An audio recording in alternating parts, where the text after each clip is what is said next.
Muy buenos días a todos. Casi que tengo que decir a todas, mayoría de niñas. Pues es para mí un honor muy grande y una bendición estar aquí con ustedes.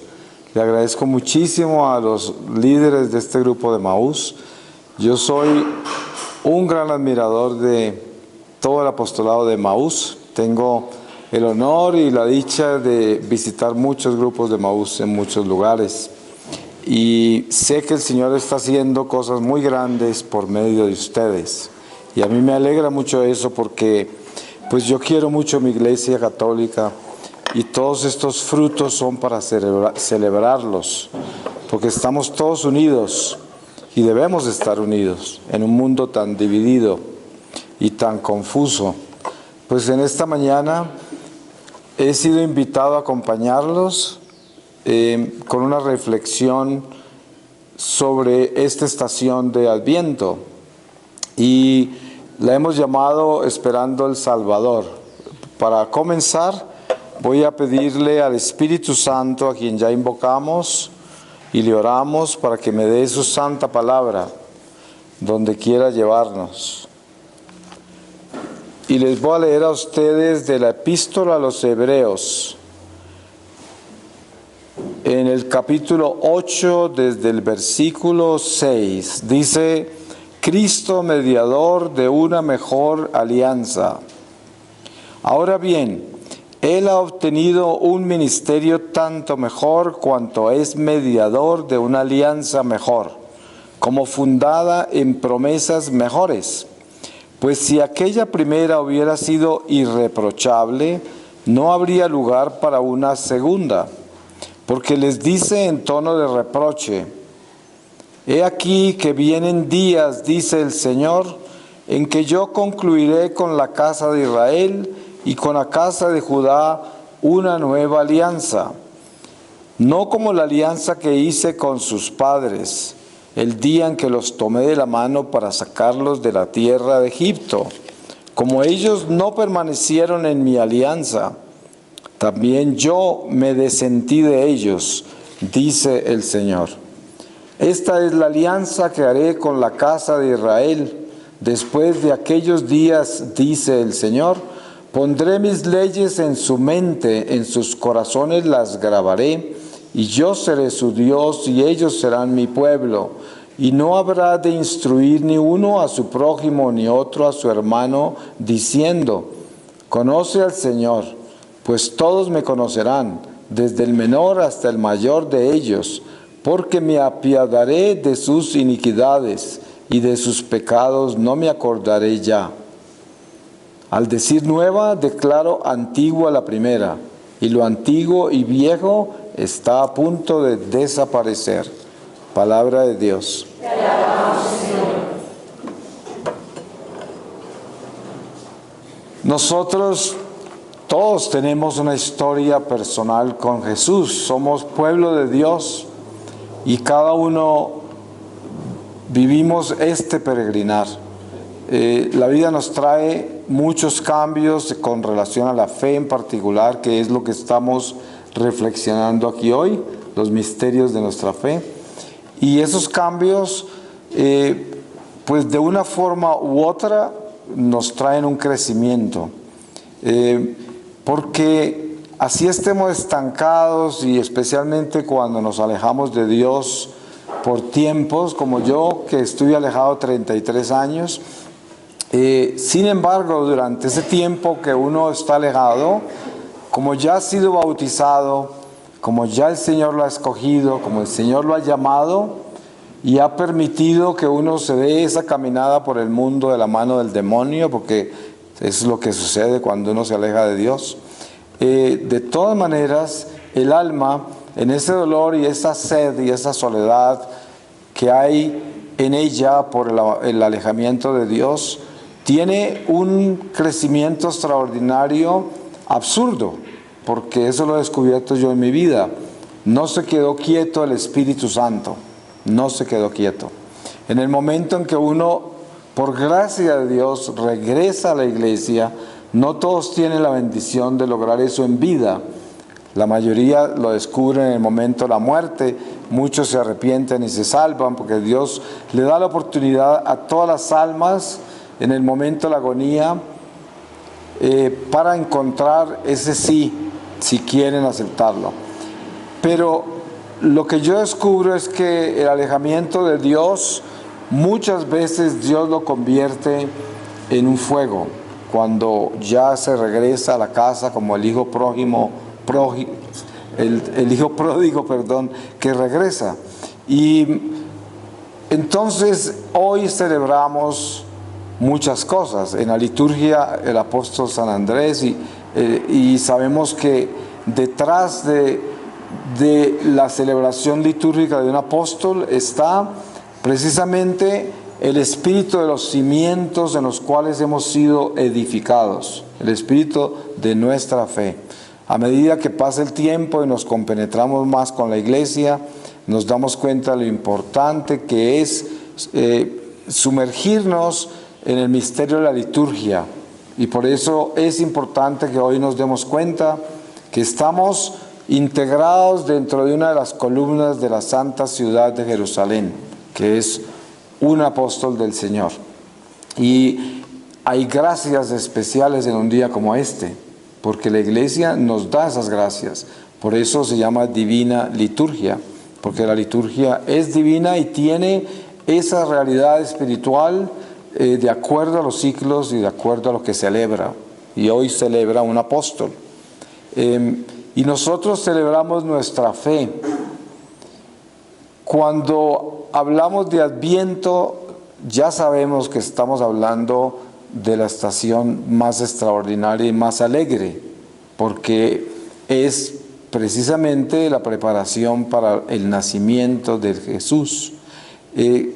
La liturgia, hay algo importante que nosotros debemos tener claro, y es que la liturgia es Dios presente entre nosotros por medio de nuestra iglesia, de nuestra religión establecida por Él, por su iglesia en Jesucristo. Pero al mismo tiempo lo que tenemos que tener claro en lenguaje espiritual es la liturgia está en el eterno presente de Dios, no está en el tiempo. Navega con nosotros por el tiempo en este destierro, pero la liturgia es eterna. Por eso se dice la palabra de Dios no pasará. Y la liturgia es la palabra del Señor que consuma todos los misterios de nuestra fe. Por eso ese misterio de la transustanciación, que es el centro y la corona de la liturgia, la conversión de esas especies de pan y vino en cuerpo y sangre del Señor, es la esencia de todo esto que estamos hablando, la fuerza suprema. Entonces todo ese misterio está en el eterno presente de Dios, no está en el tiempo. Entonces cuando nosotros hablamos acá de Adviento, estamos entrando en un estado eterno, no estamos en un estado temporal. Esto no es simplemente una religión y una tradición y una costumbre y una simbología. Y también una iconografía por todo lo que nosotros organizamos con el pesebre y todo lo que recuerda los misterios del nacimiento del Señor. Es mucho más que eso, es un espíritu, es el espíritu de Dios. Y por eso, al entender la liturgia como entendemos que hoy la iglesia celebra al apóstol, entendemos de que el Señor nos está pidiendo que vivamos esta estación litúrgica en el espíritu, no en la religión solamente, para que entremos no necesariamente en la simbología del pesebre y en las estaciones y en todas las tradiciones como la novena y quién sabe cuántas otras tendrá, sino que entremos en la realidad de que el regalo más grande que el Padre Celestial le ha dado a la humanidad es la encarnación de Jesucristo. Y esto hay que tenerlo claro. Nosotros somos hijos de ese milagro. Somos pueblo de ese milagro. Somos militantes de ese don, porque nosotros somos un ejército. Y ese ejército es un ejército que debe estar consciente, porque los tiempos que nos toca vivir a nosotros son nuestra responsabilidad. Y claro, cada generación se ha alarmado de lo terrible que es el mundo y lo que pasa en el mundo. Ustedes leen la historia Y se dan cuenta que la gente hace 100 años estaba tan aterrada del mundo como estamos nosotros hoy. Y siempre, porque el mundo siempre ha sido malo. Entonces, dependiendo de los niveles morales en que se vivió, de todas maneras el pueblo de Dios siempre estuvo asustado con el mundo, desde el principio. Usted lee las cartas de San Pablo a las iglesias que él fundaba y estaba aterrado él mismo, cómo les hablaba, ya se van a perder, ya, y todo era así, y eso continuó así, y no va a cambiar hasta que Jesús regrese. Por eso, como pueblo de Dios y como ejército de Dios, no es para que nosotros nos escandalicemos ni alarmemos por lo que el mundo hace. Hay mucha gente que anda detrás de todos esos mensajes de lo que el diablo está haciendo y planeando y toda esa basura, que eso no ayuda al crecimiento espiritual de nadie, porque nuestro interés no es enfocarnos en lo que está planeando Satanás.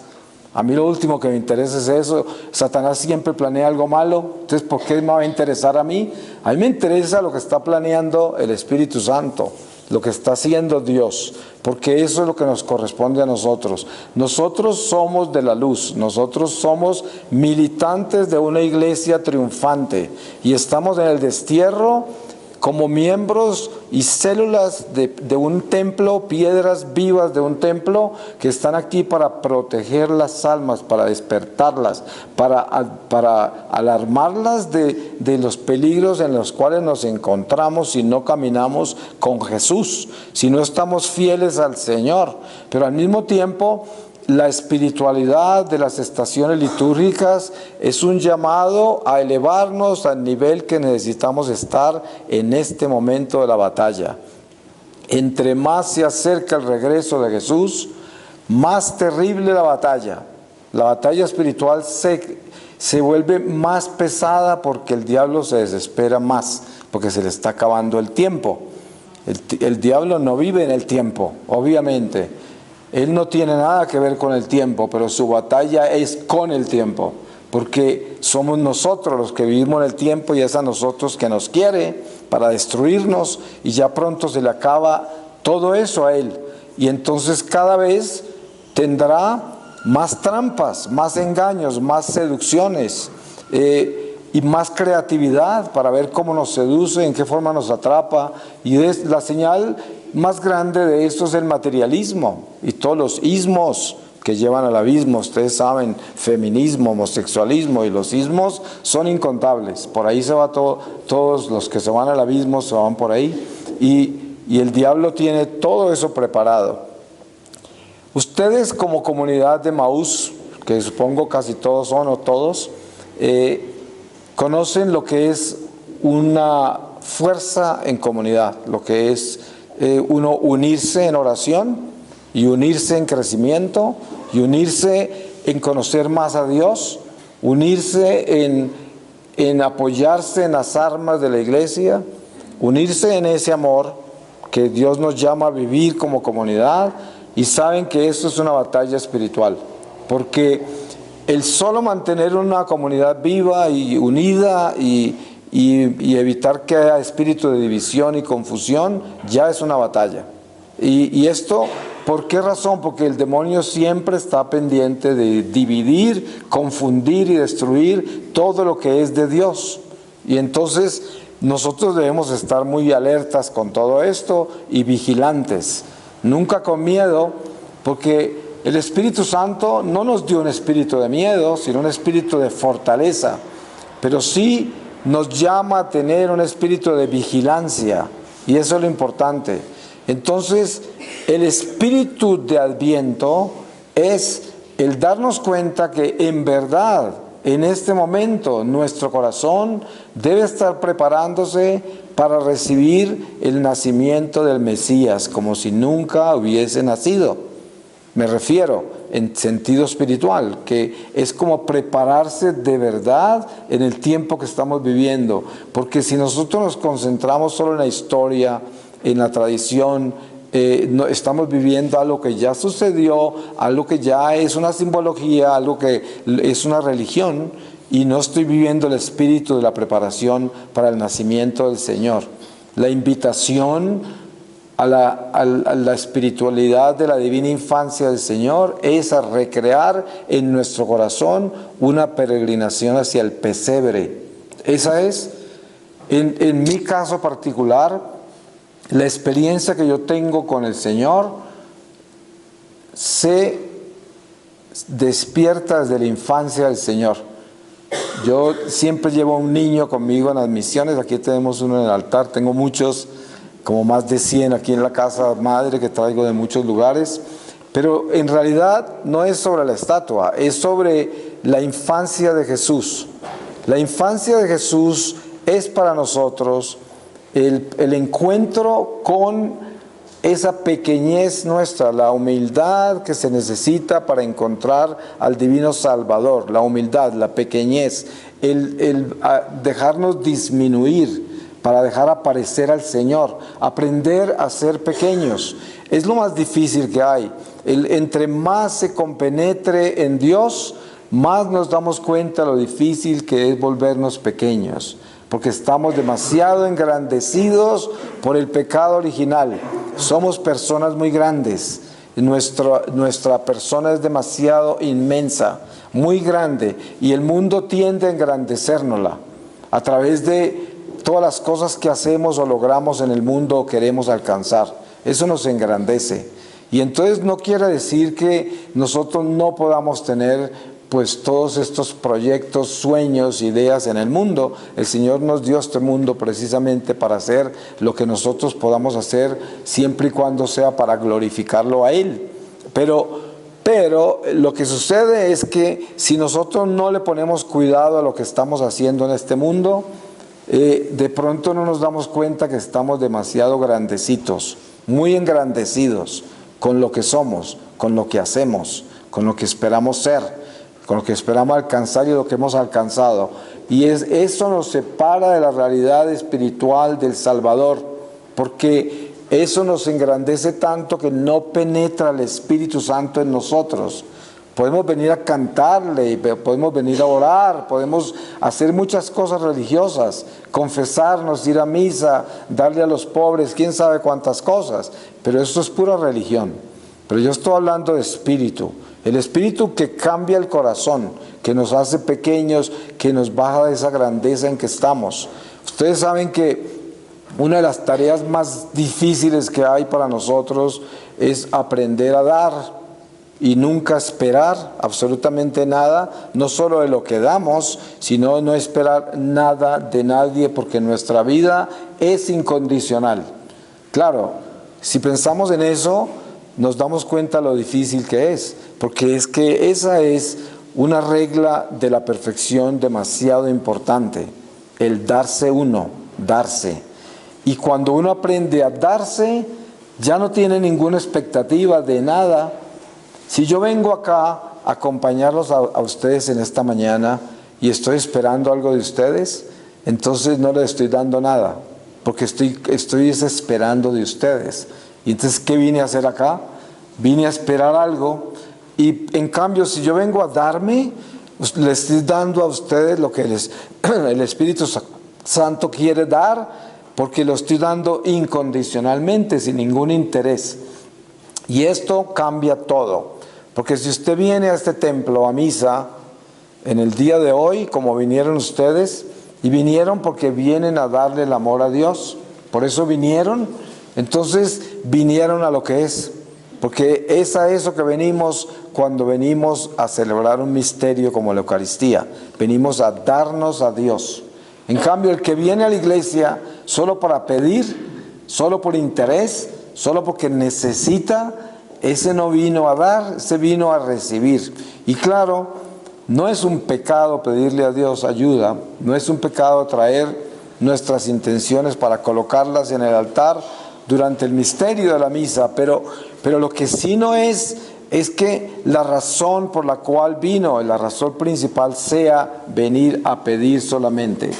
Eso no es, porque lo que el Espíritu en verdad que prepara el corazón para el Adviento, para el nacimiento del Mesías, es el espíritu de dar, el de darnos, y esa es la llamada, darnos a nosotros. Dense en cuenta, en un matrimonio, La única forma de que un matrimonio tenga armonía y un matrimonio se esté edificando en el amor de Dios es cuando el uno se da al otro incondicionalmente. Si un cónyuge se está dando al otro esperando algo, ese matrimonio nunca tiene gozo, ese matrimonio nunca tiene paz, porque un ser humano nunca le puede dar al otro lo suficiente de lo que el otro espera. Jamás lo hará feliz, nunca. Un ser humano nunca nos va a hacer feliz. No es posible. Siempre en algún momento nos va a decepcionar, en algún momento van a pasar cosas humanas muy desagradables por nuestra imperfección, por nuestro pecado, por todas las inclinaciones que tenemos, las tendencias. Pero si yo me doy sin condición y amo a mi esposa o a mi esposo y no espero nada de él, más que yo darle mi amor y mi atención y mi sacrificio, mis esfuerzos y todo lo que hago por él y por mi hogar, ese hogar tiene armonía desde ese cónyuge. Y si ambos logran eso, pues es un super hogar, es el hogar del Señor, donde está el Espíritu de Dios. Pero donde haya uno ahí que parece una esponja que quiere llenarse de todo lo del otro, o de los otros, o padres de familia que a toda hora consideran los hijos ingratos porque no están dándoles quién sabe qué todos los días, o hay gente que siempre quiere recibir nada más, y todo lo que dan lo tienen anotado, y de vez en cuando se les sale y sacan la cuenta. Y esto precisamente es lo que mata el Espíritu del Señor, porque ahí no puede habitar el Espíritu Santo. Entonces la Navidad es el encuentro con el habernos preparado el corazón para darle todo al milagro de la encarnación del Señor, del nacimiento de Jesús. Esa es la Navidad. Porque si vivimos estas estaciones litúrgicas simplemente como personas tradicionales y religiosas, vamos a perder una oportunidad muy grande, porque vamos a seguir simplemente dando pasos, en los pasos de una tradición. Y esto no produce nada, eso no trae paz, no trae gozo, van a estar siempre aburridos de lo que hacen, pretendiendo y siguiendo las huellas de una tradición. Y pasa una estación litúrgica tras la otra y no hay nada trascendental en el corazón de la persona. Y encima de todo, no hay ningún cambio. Esa es la peor señal. Yo digo, bueno, como les dijeron brevemente en la introducción, antes de yo subir a hablarles, algunos de ustedes me conocen, los que no, yo soy una persona que nací en una familia católica en el Eje Cafetero y crecí con todas esas enseñanzas de la iglesia hasta los 14 años. Ahí me perdí. Los años 60, los hippies, las drogas, el rock and roll, la magia, el orientalismo, todo, bueno, la nueva era. Y 33 años estuve lejos de Dios hasta los 47. Me eduqué en Alemania, viví casi toda mi vida en California, luego en Colombia, me secuestraron de visita aquí a la familia en una Navidad, 6 meses de secuestro, 15 días en una cueva, al 15º día en esa cueva se me apareció el Señor. Yo les podría decir que cuando yo tuve el encuentro con el Señor en esa cueva, estaba sentenciado a muerte, no podía estar en un estado más espantoso, en una cueva con murciélagos, toda clase de bichos, amarrado, encapuchado y en pecado mortal por 33 años, metido en todo lo que es el dinero, la magia, el materialismo total, la promiscuidad total, bueno, la lista es interminable de la oscuridad en que yo vivía, pero vivía feliz en ese pecado, o sea, estaba disfrutando el mundo. Si alguien me hubiera conocido en esa época, pues era una persona llena de euforia y entusiasmo, pero de las manos del mismo demonio. Y en ese encuentro, pues no solamente encuentro que estoy perdido y me voy a condenar si me muero en ese secuestro, sino que también encuentro que todo lo que se me ha revelado de niño en la iglesia, a través de mi familia, la iglesia, el colegio, era verdad, que todo era verdad, que Jesús es el Señor, que todo lo que se ha revelado de infierno, purgatorio, cielo, es verdad, que el pecado es verdad y que mata. El pecado mortal se llama mortal porque nos mata eternamente. Y durante esa experiencia, que es muy larga y que si están interesados la pueden ver en YouTube bajo testimonio Marino Restrepo, ustedes podrían ver que el Señor me despierta algo que está dormido por 33 años. Cuando uno vive en pecado, lo primero que le sucede es que se le duerme la conciencia. Uno ya no siente nada, ni le importa. Y yo perdí todo el sentido del pecado, se me durmió la conciencia totalmente, o sea que ya no me dolía hacer nada malo, no me dolía. Eso es lo que pasa, por ejemplo, con los sicarios. Todo lo que necesitan hacer es matar al primero, y después ya no les duele nada, nunca, no les importa. Y eso pasa con el pecado, porque el pecado es, cualquier pecado es como un asesinato, es lo mismo, no hay diferencia. Entonces, pasa algo, yo estoy en una cueva amarrado y empiezo a tener lo que se llama una iluminación de la conciencia. Se me empieza a despertar mi conciencia que está dormida. El dolor que yo vivo es tan grande que nunca pudiera describirlo en palabras, es imposible. Un dolor espantoso porque fue el encuentro con el pecado y la realidad del pecado y la consecuencia del pecado, que ya había totalmente olvidado. Y después de eso tengo una serie de eventos durante esa experiencia mística en los cuales el Señor me habla. Después estoy en un lago, en el lago veo los espíritus, los demonios de todos mis pecados de 33 años. Y luego a un lado de esos demonios que eran como una nube en un lago, esa nube continuaba hacia la izquierda a un abismo que era el infierno. Y veía cómo el demonio me llevaba mi alma derecho al infierno. Si yo me hubiese muerto esa noche, me hubiese condenado. El Señor me rescató de la condenación eterna. Yo me gasto todos los días, esto sucedió hace 20 años, en el año 98. Todos los días me los gasto de mi vida recorriéndome el mundo entero, sin exagerar, por el mundo entero, que es donde el Señor me ha mandado. Me lo gasto haciendo lo que estoy haciendo aquí esta mañana. Jamás me he sentido cansado de hacer esto. Y siempre me parece que es la primera vez que lo hago. Y lo único que tengo en mi corazón que verdaderamente es importante es que yo no vine acá a hacer un espectáculo de mí mismo ante ustedes y contarles que el Señor se me apareció. Eso, claro, la gente dice, ¿cómo se le apareció el Señor? Sí, pero es que miren, la razón por la cual estoy acá no es porque el Señor se me apareció, sino porque es que a mí me preocupa la salvación de ustedes, por eso estoy yo acá. Eso es lo que me importa a mí, porque lo demás es lo que me pasó a mí.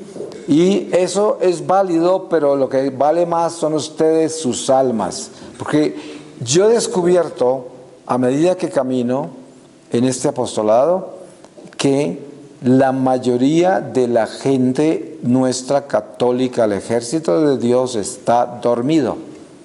Y esto que vienen a misa y todo, están dormidos. Yo lo sé, yo lo sé. Y por eso me dedico como a sonar una trompeta para despertar la gente. Y yo no estoy hablando de todos, ¿no? Hay gente muy santa, hay gente muy entregada, muy comprometida, muy espiritual, y me honra conocerlos y los quiero mucho, y cada que encuentro una persona así me alegro mucho.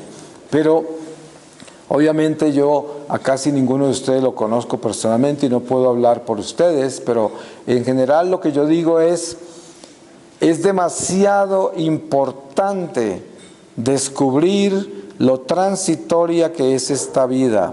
Esto es un instante, esto se acaba ya, se acaba ya. Hágase, solamente mire usted una foto suya hace unos años atrás para que se dé cuenta de todo lo que ha cambiado. ¿Y sabe qué es lo que ha cambiado? Que usted se está acabando. Eso es lo que está cambiando, eso es lo que ha cambiado. Entonces, y eso, yo cuando veo una persona en un funeral, yo les digo, miren, ¿Usted sabe por qué el Señor lo invitó a este funeral? No solo porque este sea un pariente suyo, un amigo. Lo invitó para que se acuerde que usted es el próximo. Para que piense. Aquí no está enterrando a fulanito o a fulanita. Aquí está preparándose para su entierro. Eso es. ¿Y qué estamos haciendo nosotros esta mañana acá? El Señor nos está preparando para entender lo que es espíritu. El espíritu de Adviento, que es el Espíritu Santo, invitándonos a nosotros a preparar el corazón para darle gloria a Dios por el regalo tan extraordinario que es nuestra fe, que es la encarnación de Jesús. Y tener una realidad, de verdad una realidad de entender qué grande es estar bautizado, qué grande es tener a Jesús, qué grande es tener a Jesús. Desde el momento que tuve la experiencia con el Señor y que quedé todavía secuestrado 5 meses y medio más después de que se me apareció, yo ni siquiera sabía cuán cambiado había quedado, no tenía cómo saberlo. A medida que fue pasando el tiempo me di cuenta que habían pasado cosas muy grandes y que yo no era la misma persona. Sin embargo, tuve que vivir y he vivido muchas cosas terribles, pruebas como ustedes no se pueden imaginar. Porque ese secuestro duró 6 meses. En el encuentro, pues como yo les dije, el Señor me habló, luego vi mis pecados, vi los demonios, vi la existencia del infierno, del purgatorio. Después tuve una experiencia con mi ángel guardián, con la Virgen, después con el Señor, después regresé, entendí la iglesia, porque el Señor me dijo algo muy importante que para mí se convirtió en un bastón con el que camino todos los días. Y es esto, me dijo: la Iglesia Católica es mi iglesia. Así, con esas palabras. Y yo te llamé a ella y la desertaste. Así me dijo, no acusándome, porque nunca me acusó. Eso era en medio del amor más increíble. Pero eso no solamente me dolió, porque yo era un desertor en ese momento, pero eso me dio a entender quién era yo, quiénes somos nosotros. Somos instrumentos eucarísticos de reparación. A pesar de que esta es la única iglesia, no hay otra, hay una sola iglesia del Señor, la Iglesia Católica. Sin embargo, la salvación es para toda la humanidad. Solo que nosotros somos el ejército de Dios responsable de la salvación de toda la humanidad entera. Miren que el pueblo judío era un pueblo pequeño comparado con toda la gente que habitaba en esos tiempos aquí en la tierra. Sin embargo, ellos fueron formados por varios siglos por el Padre Celestial para preparar la encarnación de Jesús. Y los prepararon en una forma radical. Ustedes leen la historia sagrada, el Antiguo Testamento, y se dan cuenta cómo el Señor los moldeaba. Y eso fue todo para preparar espiritualmente el ser humano para recibir el regalo tan extraordinario del nacimiento del Mesías. Así de severo y de delicado y de complicado era lo que venía el Señor. ¿Cuántos siglos? Muchos siglos prepararon a ese pueblo desde Abraham hasta que aparece el Mesías. Muchas batallas, pruebas, destierros, castigos, todo lo que ustedes quieran. Gracias a ese pueblo, hoy somos el pueblo de Dios, la nueva alianza de la que estaba hablando San Pablo ahora que leímos la palabra. Esto, una nueva alianza. ¿Eso qué quiere decir? Que la otra ya pasó. Como decía él, somos el nuevo pueblo de Dios y nosotros somos responsables de las almas. Responsables. Cuando usted camine por la calle, no se olvide que todas las almas son suyas. Suyas, están en su responsabilidad, toda esa gente. Y esto es precisamente el espíritu de la iglesia. Nosotros tenemos que estar entendiendo que cuando yo hablo que aquellos no son católicos, estos no creen en Dios, esos están en otra religión, todo, ojo, porque lo que estamos tratando de hacer acá es darnos cuenta que es que nosotros somos sacerdotes de una alianza que es responsable de todas las almas y por lo tanto no importa qué esté haciendo aquel, ese me pertenece a mí. Esas almas me las dio el Señor, a todos. Ahora, eso no quiere decir que me voy a mezclar con ellos, a hacer lo que ellos hacen, no, porque el Señor es muy celoso y muy estricto. Y Él quiere que nosotros estemos en su iglesia, aprendamos lo de su iglesia y vivamos con su iglesia. Pero la forma en que nosotros militamos es con nuestro testimonio, nuestra verdadera conversión. ¿Sabe? Yo viajo por países donde la iglesia está muy mal, y casi no hay gente en la iglesia. Sin embargo, la poca gente que hay está ahí, y son católicos increíbles así. Católicos que en países donde las raíces católicas tienen 2000 años. Nosotros tenemos raíces de 500 años. Pero cuando viajo por Latinoamérica, yo me he recorrido todo este continente. Los únicos sitios donde no he ido es Belice y las Guyanas. De resto, cada país, desde el último punto de Alaska hasta la Patagonia, me lo he recorrido. Y muchas ciudades. Y veo que especialmente en Latinoamérica hay mucha acción religiosa. O sea, uno encuentra mucha gente en la iglesia, incluso entre semana. Pero yo he aprendido con el tiempo a darme cuenta de que no necesariamente eso quiere decir que la gente está con Dios. Eso no necesariamente quiere decir que están haciendo lo que tienen que hacer, que son un ejército activo. No, hay mucha gente religiosa. Hay mucha gente metida en la religión, eso sí, por cantidades, pero muy poca gente espiritual, muy poca gente espiritual. Y eso es lo que hace falta para combatir estos demonios que están peleando contra nosotros.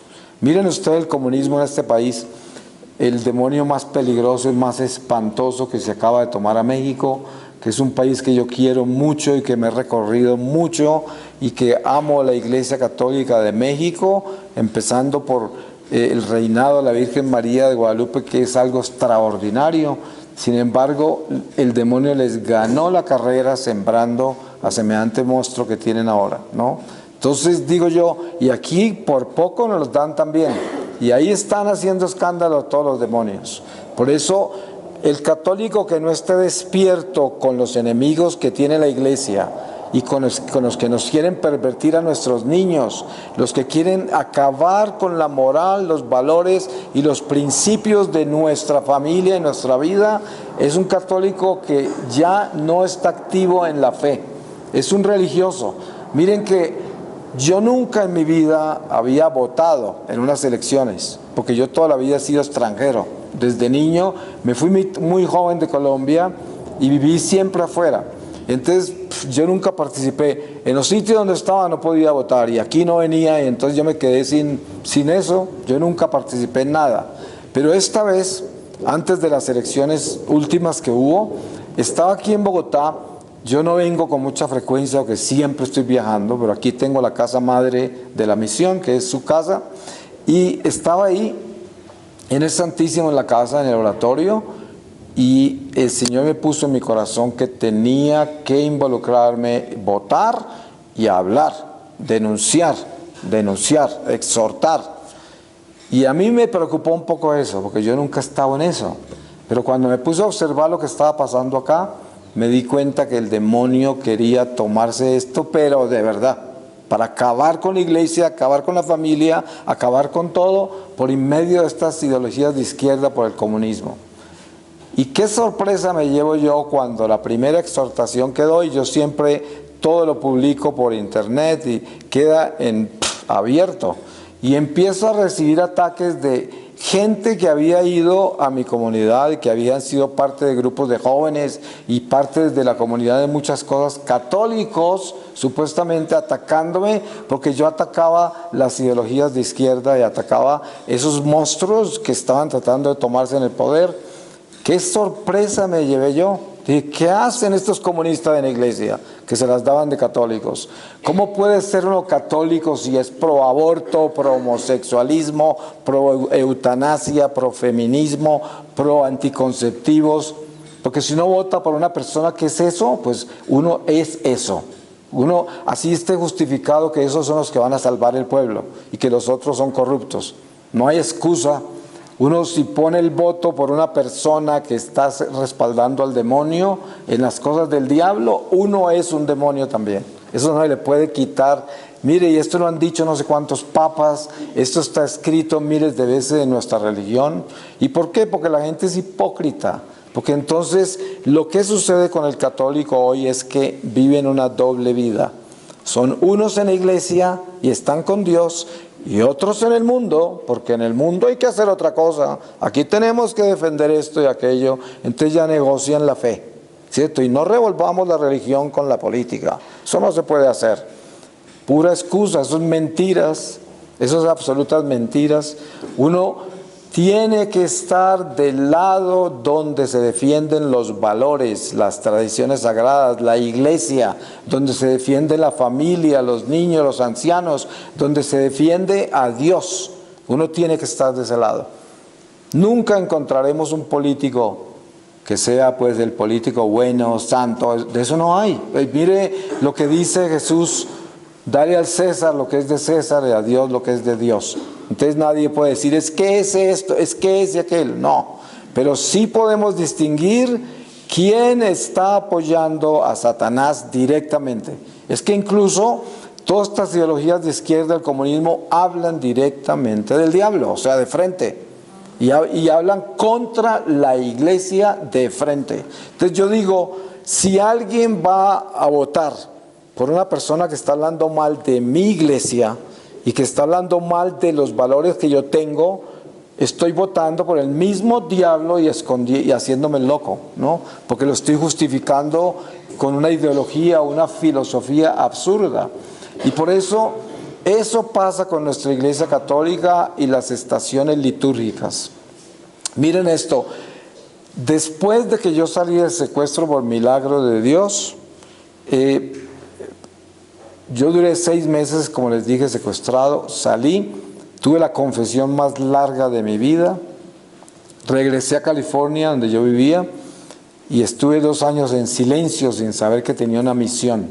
A los 2 años de regreso aquí a Colombia, en una Semana Santa, tuve la claridad en la iglesia de Lourdes, ahí en Chapinero, en una misa de Domingo Ramos, al mediodía, tuve la claridad de lo que el Señor me estaba pidiendo, de la misión que Él me estaba llamando a empezar.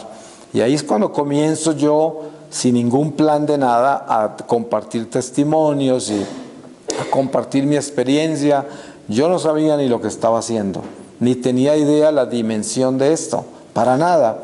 Y dejé todo lo que hacía, porque mis hijos yo tengo 2 hijos que nacieron en Alemania, pero crecieron en California, ya estaban grandes, graduados, independientes. Mi esposa había muerto 5 años antes del secuestro, yo estaba solo, o sea, no podía hacer un llamado más perfecto del Señor. Y el Señor comenzó a abrirme esto, de yo compartir mi experiencia, y empecé a viajar por el mundo también. Fundé una misión que se llama Peregrinos del Amor, con Arquidiócesis de Bogotá, desde el año 99, pero la aprobaron canónicamente en el año 2011. Llevo 18 años, cumplo 19 años en diciembre, de estar viajando por el mundo entero. He visitado 114 países en los 5 continentes.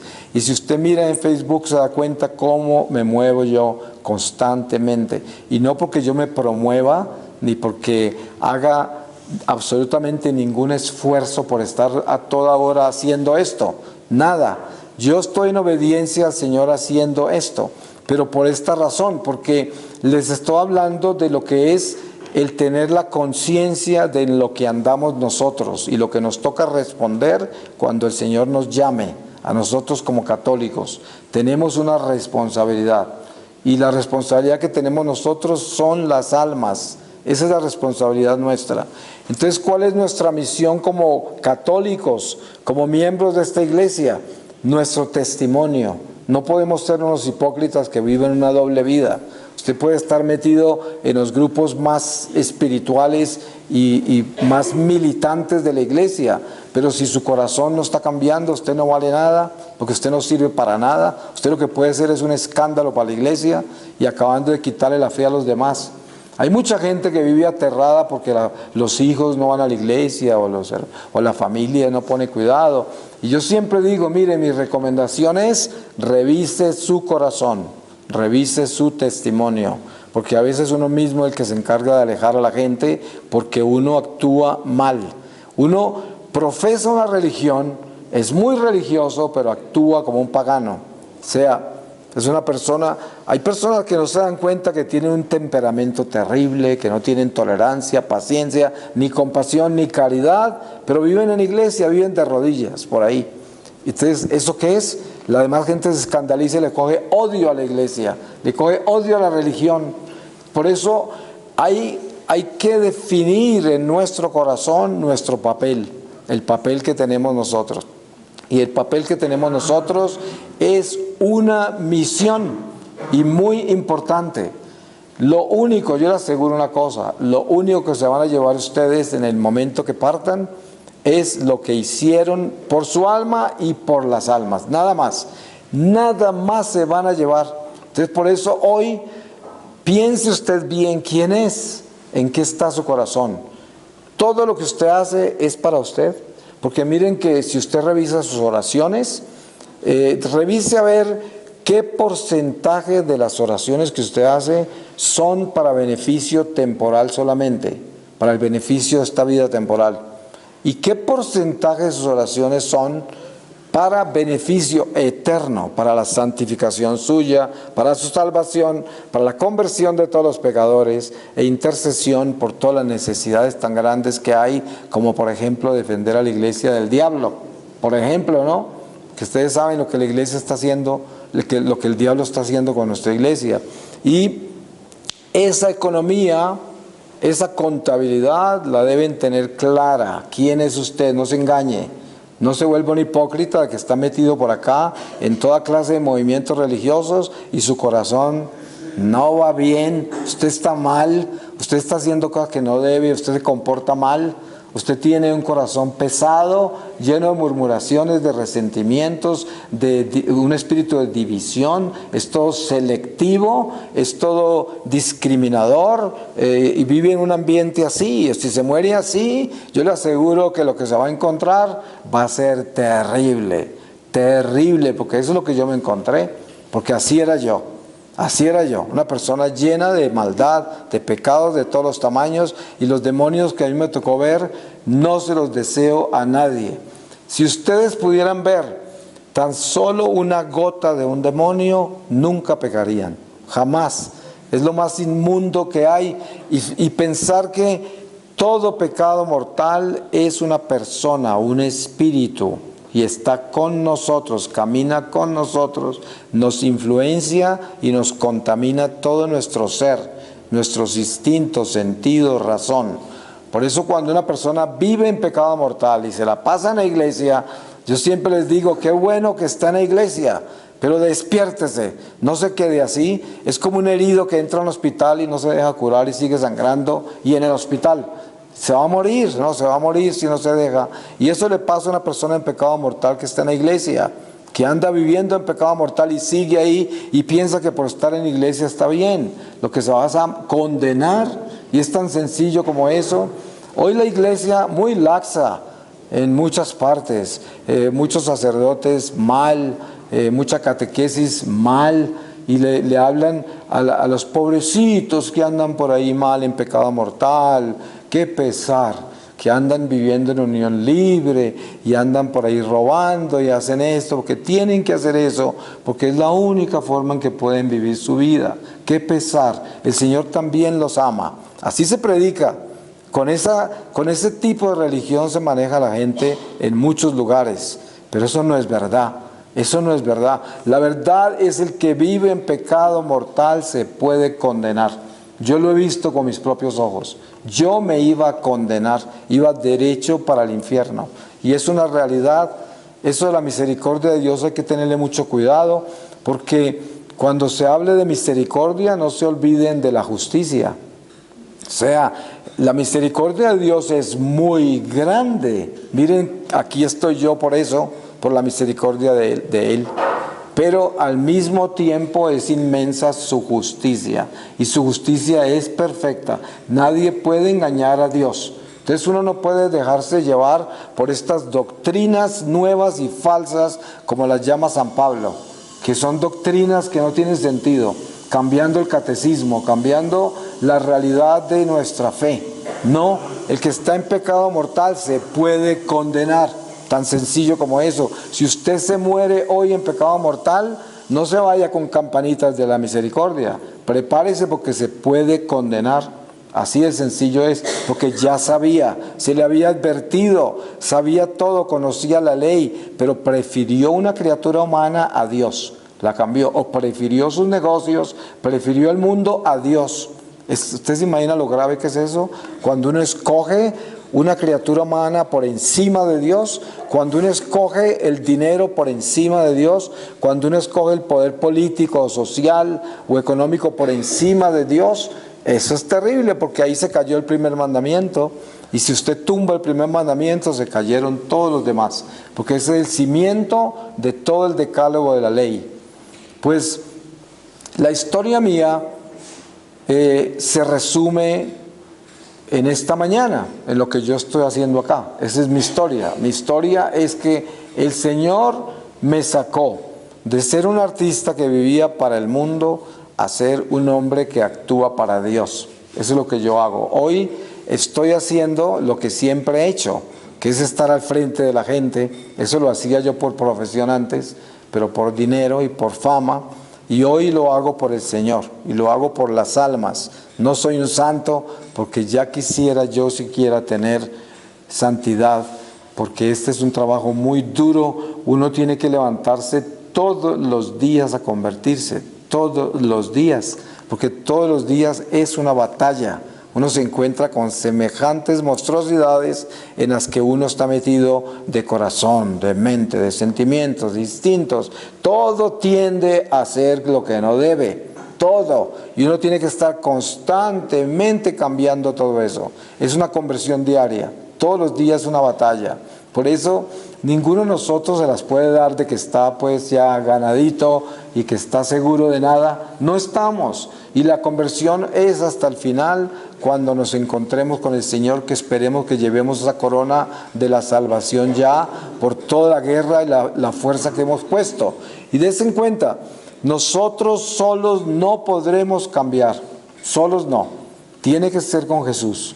Pero nosotros tenemos que darle al Señor todo lo que podemos, se lo tenemos que dar, porque el Señor quiere que le entreguemos todo nuestro esfuerzo, y nunca alcanzaremos a la perfección por nosotros mismos, ni la santidad, pero el Señor nos completará, si Él sabe que sinceramente es lo que queríamos hacer. Y eso yo creo que es lo más importante que debemos tener en el corazón. Yo quiero ser santo, yo quiero la perfección, yo quiero llegar al cielo, yo quiero ser una persona que está preocupada de la salvación de los demás, yo quiero ser un militante de esta iglesia de verdad, no quiero ser hipócrita, yo quiero superar toda esta oscuridad que hay en mí, yo quiero cambiar, yo quiero ser una mejor persona. Eso debe ser nuestro himno, nuestra salmodia, nuestra recitación, todo lo que cantamos en el corazón, lo que sale de nosotros, debe ser eso. Yo quiero, yo quiero. Ustedes saben que cuando Jesús se encontraba todos esos que le lloraban y le suplicaban por sanación, por liberación, Él siempre decía, ¿qué quieres? Eso es lo que preguntaba. Él ya sabía que querían, pero Él quería que ellos dijeran que querían. Quiero ver, Señor. Tu fe te ha salvado, puedes ver. Eso es lo que el Señor quiere. Hay que decirle al Señor lo que queremos. Quiero ser santo, quiero salvarme, quiero cambiar, quiero transformar este corazón, quiero perdonar, quiero hacer esto, aquello. Quiero, Señor. Y Él nos completa. Es importante tener eso claro, porque de ahí tiene que salir la intención. Por eso en este Adviento, lo que queremos nosotros en este Adviento es ser espirituales, preparar nuestro corazón para el nacimiento de Jesús como si fuera la primera Navidad de nuestra vida. Preparar nuestro Señor. Párese usted al lado de un pesebre y quédese quietecito ahí, quédese quieto ahí y deje que le penetre ese pesebre en su corazón. así como le penetró a San Francisco, porque en ese pesebre se encuentra algo muy grande. Miren, aquí está esta reliquia, la Santa Cruz. El pesebre es precisamente el encuentro con el nacimiento del Señor, pero ¿cómo? Con la cruz, es del pesebre a la cruz. Ahí está el misterio de nuestra espiritualidad.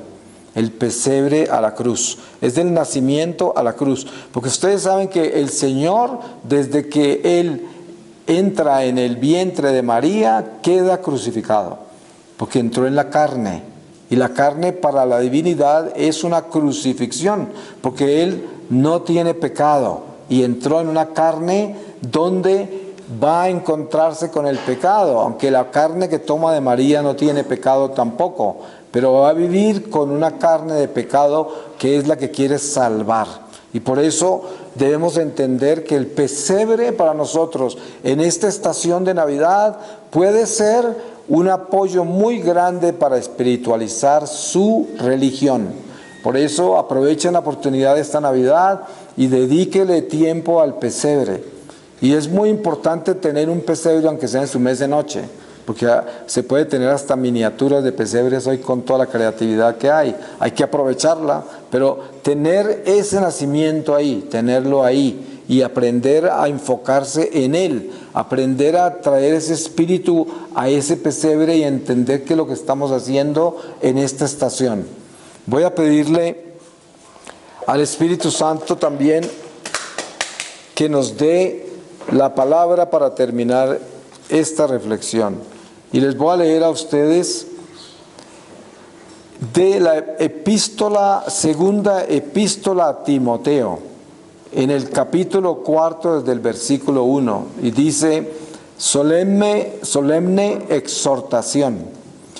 Te conjuro en presencia de Dios y de Cristo Jesús, que ha de venir a juzgar a vivos y muertos por su manifestación y por su reino. Proclama la palabra, insiste a tiempo y a destiempo, reprende, amenaza, exhorta con toda paciencia y doctrina, porque vendrá un tiempo en que los hombres no soportarán la doctrina sana, sino que arrastrados por sus propias pasiones se harán con un montón de maestros por el prurito de oír novedades. Apartarán sus oídos de la verdad y se volverán a las fábulas. Tú, en cambio, pórtate en todo con prudencia, soporta los sufrimientos, realiza la función de evangelizador, desempeña a la perfección tu ministerio, porque yo estoy a punto de ser derramado en libación y el momento de mi partida es inminente. He competido en la noble competición, he llegado a la meta en la carrera, he conservado la fe y desde ahora me aguarda la corona de la justicia que aquel día me entregará el Señor, el justo juez, y no solamente a mí, sino también a todos los que hayan esperado con amor su manifestación. Palabra de Dios. Pues yo le doy muchas gracias al Señor por cada uno de ustedes. Glorifico a Dios en lo que cada uno de ustedes está haciendo. Le doy gracias a Dios por este ministerio de Maús, que como ya les dije, lo admiro mucho y lo apoyo de corazón siempre. Y que el Señor los mantenga unidos, que los mantenga militando y que les ayude a hacer un testimonio muy grande, porque este mundo es un mundo perverso, perdido, degenerado, depravado, lleno de gente mala, y nosotros necesitamos ser luz, nosotros necesitamos ser esperanza, y sobre todo nosotros debemos ser esos que San Pablo habla aquí cuando dice: exhorta a tiempo y destiempo y predica la sana doctrina. A eso estamos llamados. Amén. Amén.